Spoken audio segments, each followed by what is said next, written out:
হঠাৎ মেয়েটি সমুদ্রের মাঝখানে নিজের কাপড় খুলে সমুদ্রে লাফ দেয়।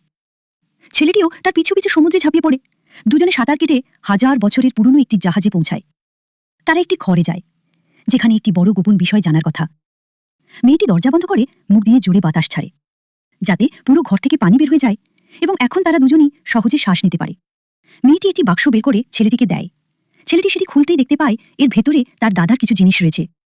সেখানে কিছু লোকের ছবি রয়েছে, যাদের সম্পর্কে মেয়েটি বলার জন্য তাকে এখানে এনেছে। মেয়েটি বলে, তুমি সাধারণ মানুষ নও, তোমার একটি সুপার পাওয়ার রয়েছে। ছেলেটি কথা বিশ্বাস করে না। তখন মেয়েটি বলে, আমি তোমাকে আরও কিছু দেখাবো, যাতে হয়তো তুমি আমার কথা বিশ্বাস করবে। এরপর তারা সমুদ্র থেকে বেরিয়ে এসে একটি দেয়াল বেয়ে উঠে দেখে কালো পোশাক পরা এক নারী কাউকে শিকার করতে চলেছে। মেয়েটি বলে যে জিনিসগুলো এখানে দেখা যাচ্ছে। ছেলেটি বিভ্রান্ত ও চিন্তিত হয়। ঠিক তখনই হঠাৎ এক অদ্ভুত এবং বিশাল আকৃতির মানুষ বেরিয়ে আসে। সেই লোকটি দৌড়ে কালো পোশাকের ওই নারীর ওপর আক্রমণ করতে যায়, কিন্তু নারীটি তীর ছুঁড়ে তাকে ফেলে দেয়।